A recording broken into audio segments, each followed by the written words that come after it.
Last episode में हमें पता चला था कि जिस जेल में मैनेजर डिंग और डाओजी बंद हैं, वह जेल इतनी ज़्यादा खतरनाक है कि आज तक उससे कोई भी जिंदा वापस नहीं लौट करके आया है। पर फिर भी मास्टर जी फेंग वेईजुआंग को कन्विंस करते हैं कि वह जा करके डाओजी और मैनेजर डिंग को बचाए। जिस पर हमने देखा था कि ब्लेड मास्टर गायनी और वेईजुआंग दोनों लोग एक साथ जाते हैं और उस जेल में घुसने का रास्ता ढूंढते ढूंढते वे लोग एक चोटी पर पहुंच जाते हैं। अब एपिसोड के स्टार्टिंग में उस चोटी से समंदर को देखते हुए वेईजुआंग कहता है, मेरे ख्याल से उस जेल के अंदर जाने का रास्ता ठीक इस चोटी के नीचे है, लेकिन समंदर में अभी हाई टाइड होने की वजह से वह रास्ता पानी से ढका हुआ है, इसलिए हमें उस रास्ते के खुलने तक का इंतजार करना होगा। इसके बाद हमारा सीन शिफ्ट होकर के जेल के अंदर चला आता है, जहाँ पर हम देखते हैं कि शैडो डिवीजन का एक सोल्जर डाओजी के ऊपर कड़ी नजर रख रहा होता है। लेकिन हम देखते हैं कि डाओजी अपने कपड़ों में से शांति से दांतों से खींच करके एक धागा बाहर निकालता है और उसे किसी तरह से अपने हाथों में ले करके उससे किसी तरह का पैटर्न क्रिएट करने लगता है। वहीं हम देखते हैं कि क्रिम्सन स्नेक का भेजा हुआ स्नेक डाओजी के पास पहुंच चुका होता है। इधर उस सोल्जर को डाओजी के पास कुछ अजीब महसूस होता है, लेकिन वह उसके पास कुछ नोटिस नहीं कर पाता है।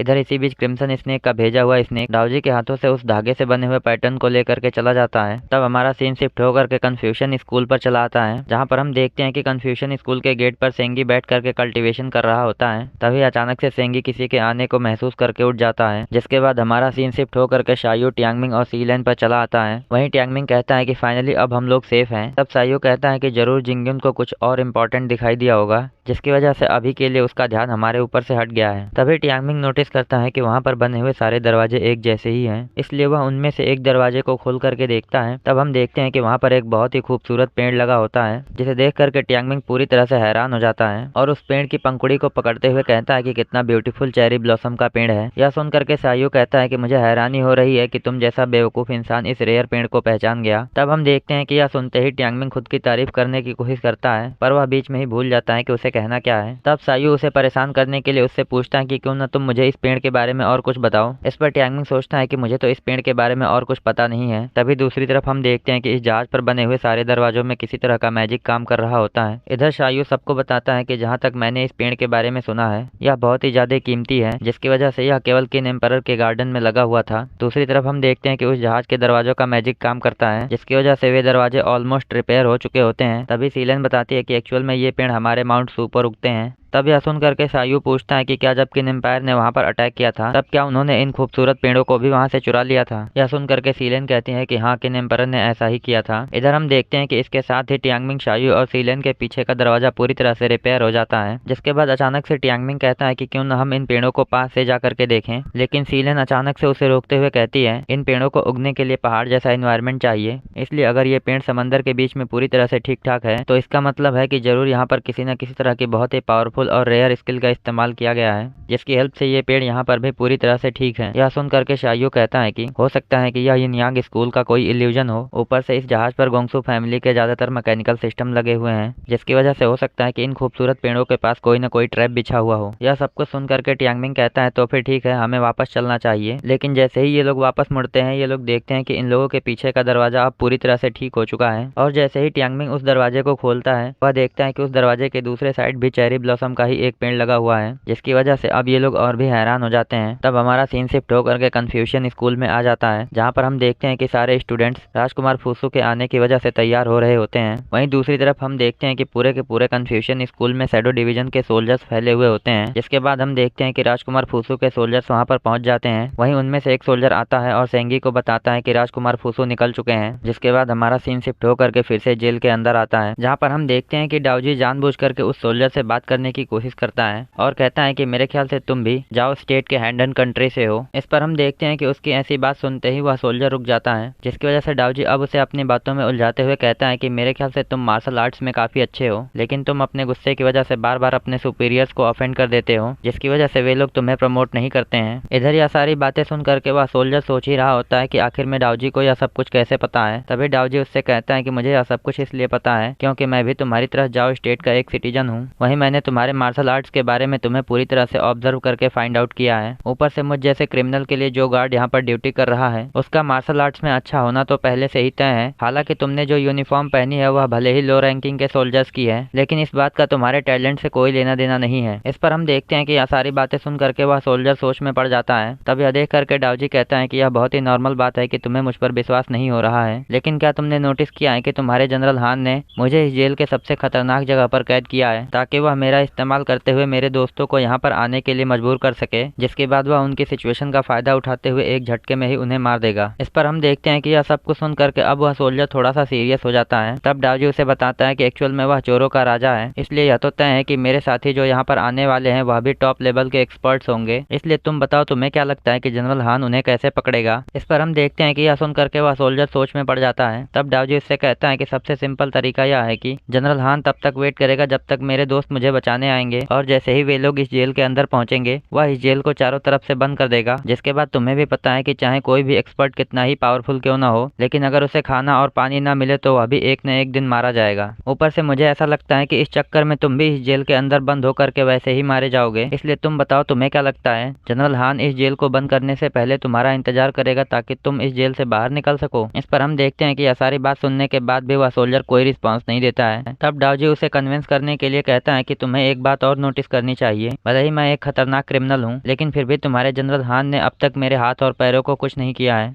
क्योंकि उसे इस बात से कोई फर्क नहीं पड़ता कि मैं इस छोटे से लोहे के पिंजरे से भाग जाऊंगा या नहीं। वह तो बस इस मौके के इंतजार में बैठा होगा कि जैसे ही मेरे साथी यहाँ पर पहुंचे वह इस जेल को पूरी तरह से बंद कर दे, जिसकी वजह से भले ही मैं अपनी फुल स्पीड पर ही क्यों ना भागूं फिर भी मैं इस जेल से निकल नहीं पाऊंगा। इसके बाद हम देखते हैं कि अचानक से डाओजी रोने लगता है और कहता है कि तुम तो जाओ स्टेट के सिटीजन हो, इसलिए क्या तुम भूल गए हो कि जब हमारे लोगों ने किन एम्परर के सामने सरेंडर कर दिया था तब किन एम्पायर ने हमारे साथ क्या किया था। इसलिए आज भी ठीक जनरल हान वैसा ही हमारा इस्तेमाल करके अपने लिए प्रमोशन पाना चाहता है। इस पर हम देखते हैं कि डाओजी की इमोशनल बातें सुन करके अब वह सोल्जर कन्विंस होने लगता है। तब डाओजी ऐसा होते हुए देख करके कहता है कि मैं तो बस जाओ स्टेट का सिटीजन होने के नाते ऐसा चाहता था कि हमारे जाओ स्टेट का एक और सिटीजन इस जेल में ना मारा जाए। इधर हम देखते हैं कि अब वह सोल्जर भी उसकी बातें सुन करके रोने लगता है। तब डाओजी रोते हुए कहता है कि मैं उम्मीद करूंगा कि तुम यहाँ से निकल करके जाओ स्टेट में पहुंच जाओ, इसलिए जब मेरे दोस्त मुझे यहाँ पर बचाने आए तब तुम कोशिश करना कि तुम जल्दी से जल्दी इस जगह से बाहर निकल जाओ, क्योंकि यह जेल इतनी बड़ी है कि यहाँ के मैकेनिकल सिस्टम को पूरी तरह से एक्टिवेट होने में थोड़ा टाइम लगता है, इसलिए तुम उस टाइम का इस्तेमाल करके यहाँ से बाहर निकल सकते हो। इसके बाद हम देखते हैं कि उस सोल्जर के ऊपर डाओजी की बातों का कुछ ज्यादा ही असर हुआ होता है, जिसकी वजह से वह जेल में लगी हुई मशीनरी को बड़े ही ध्यान से देख रहा होता है। तभी हमारा सीन शिफ्ट होकर के जूनियर सेज विलेज पर पहुंच जाता है, जहां पर हम देखते हैं कि मास्टर जून के साथ में बाकी लोग राजकुमार फूसू का इंतजार कर रहे होते हैं। वहीं हम देखते हैं कि राजकुमार फूसू से पहले वहां पर नेट ट्रैप के लोग पहुंच जाते हैं, जिसके बाद हमारा एपिसोड यहीं पर एंड होता है। I hope you guys like this video and subscribe my channel. और अगर आपने लास्ट एपिसोड ना देखा हो तो लेफ्ट वाली वीडियो पर क्लिक करके देख सकते हैं।